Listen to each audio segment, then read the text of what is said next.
नमस्कार दोस्तों, ई विद्या क्लासेस में आप सभी का स्वागत है। दोस्तों, इस वीडियो में हम यूजीसी नेट जेआरएफ दिसंबर 2024 को टारगेट मानते हुए हिंदी साहित्य यूनिट फर्स्ट के प्रीवियस ईयर एमसीक्यू सॉल्व करा रहे हैं। और दोस्तों, ये इस यूनिट का वीडियो नंबर 5 है। इससे पहले हम लोग 4 वीडियो आपके लिए अपलोड कर चुके हैं। अगर आपने नहीं देखा है तो प्लेलिस्ट में जाकर ज़रूर देख लें। तो चलिए दोस्तों, वीडियो को स्टार्ट करते हैं। और ये रहा आज का 41 नंबर का क्वेश्चन। इससे पहले लोग 40 क्वेश्चन सॉल्व कर चुके हैं। तो बताइए दोस्तों, का सही जवाब क्या होगा। शब्द रचना में किसका योगदान नहीं होता है। शब्द रचना में किसका योगदान नहीं होता है। अब देखिए, पहला ऑप्शन है प्रत्यय। अब देखिए, ये जो प्रत्यय है ये धातु के अंत में जुड़कर शब्द रचना में योगदान देते हैं। ठीक है, तो ये धातु के अंत में जुड़कर शब्द रचना में योगदान देते हैं। अगर हम बात उपसर्ग करें तो ये धातु के पहले लगते हैं। धातु के पहले जुड़कर शब्द रचना में योगदान देते हैं। अब देखिए, धातु तो ये जो होते हैं ये शब्द का मूल रूप होता है जो किसी क्रिया को दर्शाता है। ये शब्द का मूल रूप तो यही होते हैं, मूल रूप होते हैं। ठीक है, और इस शब्द रचना में ये भी योगदान देते हैं। लेकिन जो पद होता है, देखिए, ये शब्द रचना में योगदान नहीं देता क्योंकि पद वाक्य का हिस्सा होता है। ठीक है, और इसका शब्द रचना से कोई संबंध नहीं होता है, ना ही कोई योगदान देता है। यानी ऑप्शन नंबर बी बिल्कुल सही जवाब हो जाएगा। जो पद होते हैं वो शब्द रचना में योगदान नहीं देते। दोस्तों देखिए, नेट जून 2008 की परीक्षा में पूछा हुआ प्रश्न है। बढ़ते हैं दोस्तों अगले क्वेश्चन की तरफ। ये रहा क्वेश्चन नंबर 42। निम्नलिखित में से किस शब्द में रूप साधक प्रत्यय है। अब देखिए दोस्तों, यहाँ पर रूप साधक प्रत्यय पूछा गया है। तो देखिए, मैं आपको बता दूँ, देखिए जो प्रत्यय होते हैं यहाँ पर आप ध्यान देंगे, प्रत्यय जो होते हैं वो 2 प्रकार के हैं। ठीक है, 2 तरह से और होते हैं। जैसे कि एक होता है उत्पादित प्रत्यय, और एक होते हैं रूप साधक। क्या होते हैं? रूप साधक प्रत्यय। उत्पादित प्रत्यय और एक होता है रूप साधक प्रत्यय। अब देखिए, पहले अगर उत्पादित प्रत्यय की बात की जाए, इन्हें व्युत्पादित प्रत्यय भी बोलते हैं। ये प्रत्यय उस तरह के होते हैं जब ये किसी धातु में लगते हैं तो ये अपना एक स्वतंत्र अर्थ देते हैं। जैसे कि यहाँ देखिए, पहला है बचपन। देखिए, बचपन बना है बच्चा प्लस पन। अब देखिए, बच्चा में जब पन प्रत्यय जोड़ दिया तो यहाँ देखिए ये बन गया बचपन। अब देखिए, बच्चा का अर्थ था छोटे बालक से, लेकिन बचपन एक भाव हो गया। तो यहाँ देखिए, ये जो अर्थ दे रहा है बचपन, ये एक स्वतंत्र अर्थ है। ठीक है, तो ये व्युत्पादित प्रत्यय के अंतर्गत आएगा या उत्पादित प्रत्यय के अंतर्गत आएगा। ऐसे ही एकता, जब एक में आप ता जोड़ देंगे तो देखिए यहाँ पर एक का अर्थ एक होता है, लेकिन एकता का अर्थ संगठन हो जाता है। यही स्वतंत्र आपको अर्थ देगा। ऐसा ही मातृत्व में भी है। ये भी माता में जब आप मातृत्व आप बनाएंगे तो देखिए, माता का अर्थ कुछ और होता है, माता से है, लेकिन माता और मातृत्व का अर्थ होता है ममता से। तो ये एक स्वतंत्र अर्थ हो गया। इसलिए देखिए, ये हमारा ऑप्शन नहीं है, ये व्युत्पादित प्रत्यय के उदाहरण हैं। लेकिन अगर हमें लड़का देखें तो लड़का में देखिए, लड़का से लड़के दोनों का अर्थ एक ही है, रूप एक ही है। ठीक है, उन्हें बोलते हैं रूप साधक प्रत्यय। जब प्रत्यय जुड़ने पर उसका स्वतंत्र अर्थ ना निकले बल्कि उसी रूप में अर्थ आए तो वो होता है रूप साधक। तो यानी ऑप्शन नंबर बी बिल्कुल सही जवाब इस क्वेश्चन का, लड़के बिल्कुल सही जवाब होगा।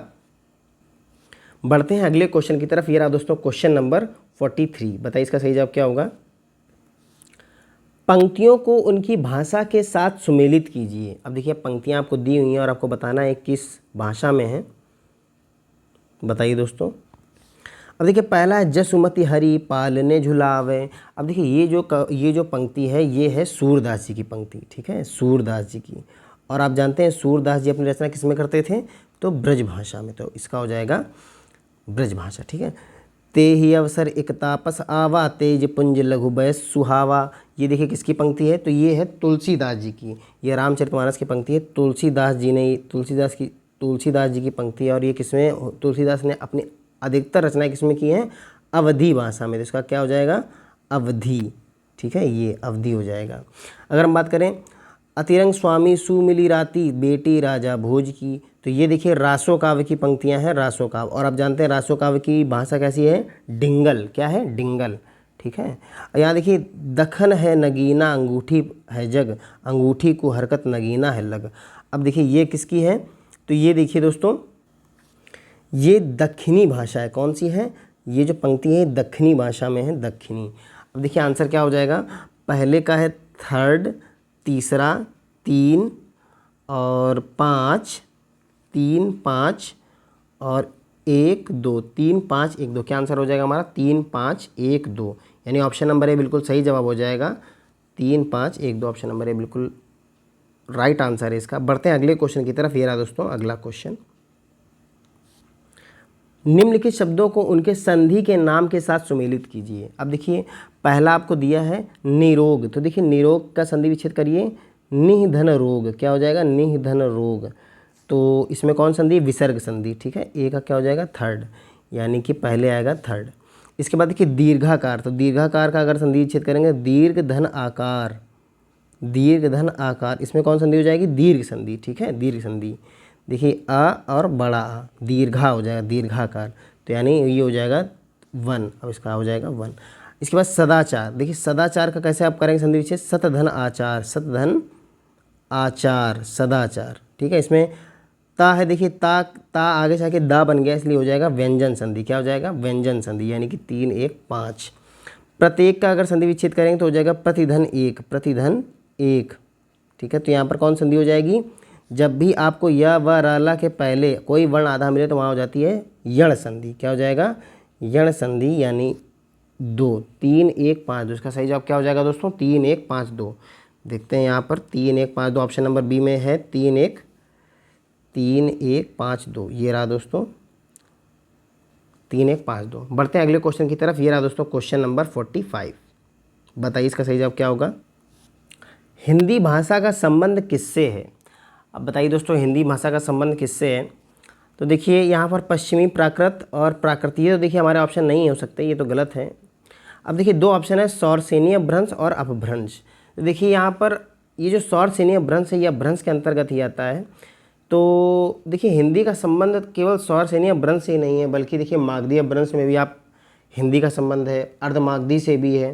तो देखिए केवल सौरसेनीय भ्रंश तो इसका आंसर नहीं हो सकता, यानी अपभ्रंश है। हिंदी का संबंध किससे है? अपभ्रंश से है, ठीक है। इसके अंतर्गत सारे अपभ्रंश आ जाएंगे, और आप जानते हैं अपभ्रंश का ही आगे शुद्ध रूप क्या होता है? हिंदी भाषा उसका शुद्ध रूप। ऑप्शन नंबर बी बिल्कुल सही जवाब हो जाएगा इस क्वेश्चन का। बढ़ते हैं अगले क्वेश्चन की तरफ। ये रहा दोस्तों क्वेश्चन नंबर। देखिए दोस्तों अगर आपको हमारी वीडियो अच्छी लग रही हो, वीडियो समझ में आ रही हो, तो वीडियो को ज़रूर लाइक करें और हमें कमेंट करके ज़रूर बताएं कि वीडियो आपको कैसी लगी, और अपने दोस्तों के साथ भी इस वीडियो को शेयर करें। और अगर आप हमारे चैनल पर नए हो तो चैनल को ज़रूर सब्सक्राइब कर लें, ताकि हम आपके लिए एक से एक बेहतर कंटेंट लाते रहें। बढ़ते हैं दोस्तों अगले क्वेश्चन की तरफ। ये रहा क्वेश्चन नंबर 46। भरत मुनि ने अपभ्रंश को नाम दिया है। अब बताइए दोस्तों भरत मुनि ने अपभ्रंश को क्या नाम दिया है? देखिए पहले हम अपभ्रंश के अन्य नाम की अगर बात करें, अपभ्रंश को और क्या क्या कहा जाता है, तो अपभ्रंश के अन्य नाम है, देखिए ग्रामीण भाषा बोलते हैं इसे, ग्रामीण भाषा, ठीक है। देशी भाषा, देशी भाषा भी इसका नाम है अपभ्रंश का, देशी भाषा। अवहंस भी बोलते हैं, अवहंस। आभीर, अभीरों की भाषा, आभीर बोलते हैं अपभ्रंश को, आभीर। अभिरोक्ति, अभिरोक्ति, ये सब अपभ्रंश भाषा के नाम है दोस्तों, ठीक है। अब देखिए अगर हम बात करें आभीरों की भाषा, आभीरों की भाषा, आभीरों की भाषा, तो अपभ्रंश को आभीरों की भाषा किसने कहा है? आचार्य दंडी ने कहा है, आचार्य दंडी ने, ठीक है। अगर हम बात करें दोस्तों वाग्भट्ट और देवचंद्र की, वाग्भट्ट और देवचंद्र, देवचंद्र, तो इन्होंने देखिए अपभ्रंश को क्या कहा है? ग्राम भाषा कहा है, ग्राम भाषा, ठीक है। अपभ्रंश को कहा है ग्राम भाषा।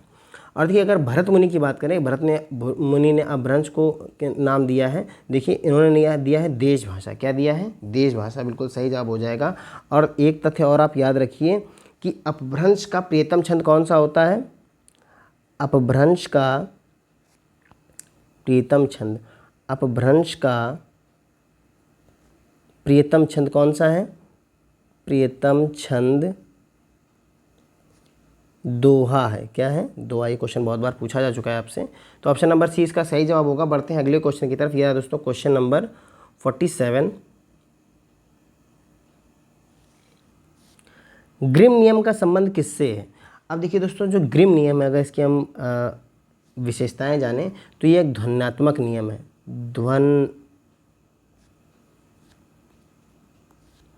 ध्वन्यात्मक, ठीक है, ध्वन्यात्मक नियम है।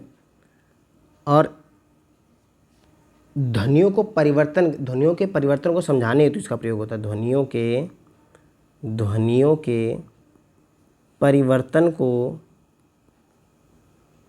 समझाने हेतु, ठीक है, इसका प्रयोग होता है समझाने हेतु।